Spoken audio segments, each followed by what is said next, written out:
ባላችሁ ነገር አመስግኑ በሌላችሁ ነገር አትጨነቁ የሚያስፈልጋችሁ ከሆነ እግዚአብሔር በጊዜው ጊዜ ያደርገዋል ብላችሁ አስቡ ስለ ትዳር በማሰብ እንዳይከብድባችሁ አትጨነቁ ነው የሚለው እግዚአብሔር በሚሰጠው ጊዜ ይሰጣል አትጨነቁ እርሱ ስለኛ ምን እንደሚያስፈልገን እኮ ያውቃል ሳንለምነው ያውቃል ሳንጠይቀው ይሰጠናል ለምንድነው ተጨንቀን ከአእምሮ ውጭ ምን ሆነው ለምንድነው ከመረጋጋት ምን ወጣው በመጠን መኖርን መልመድ ሌላው መፍትሄ የሚሰጠው ተጨንቆ በቁመቱ አንድ ክንድ መጨመር የሚችል ማን ነው ይላል አሁን ያነበብኩላችሁ ማቴዎስ ምዕራፍ 6 ተጨንቆ ማንንም ሰው ምንም ፈቀቅ ማድረግ አይችልም መጨነቅ ፈቀቅ አያረግም መጨነቅ ያጎላል መጨነቅ ያሳምማል መጨነቅ አእምሮን ያውካል መጨነቅ ጤናን ያሳጣል መጨነቅ ውስጥን ይጎዳል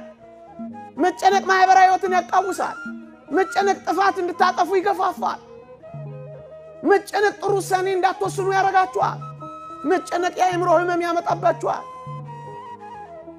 መጨነቅ ተስፋ ያስቆርጣችኋል መጨነቅ ብቻነትን የበታችነት ስሜትን ይፈጥርባችኋል ምንም አይጎዳው ነገር አለ ምንም ግን አትጨምሩም ብዙ ነገር ግን ይጎልባችኋል ተጨንቆ ከቁመቱ አንድ ስንዝር መጨመር የሚችል ማን ነው ማንም የለም አትጨነቁ አትጨነቁ አትጨነቁ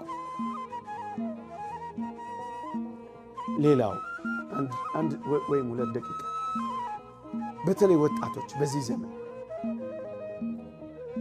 ተደጋግፉ ተበረታቱ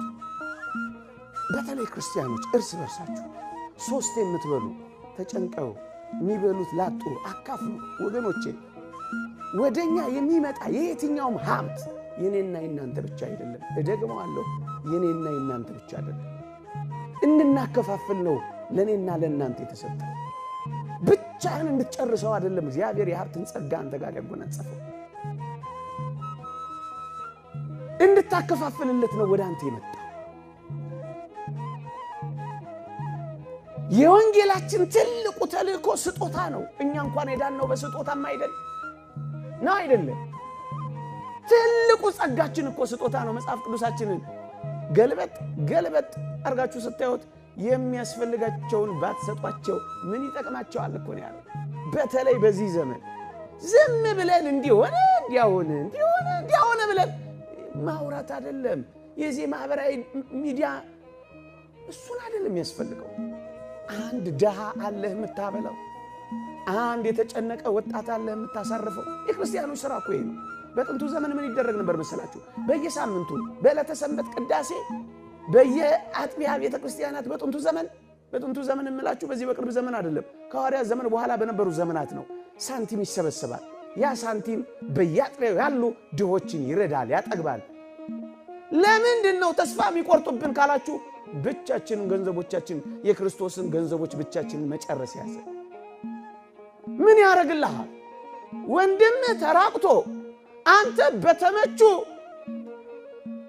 ኮንፈርቶች መካከል ብትመነሸነሽ ምን ያረግልሃል ክርስቶስ እርቃኑን ወድቆ አንተ ብታጊጥና ብታሸበርቅ ምን ይጠቅማል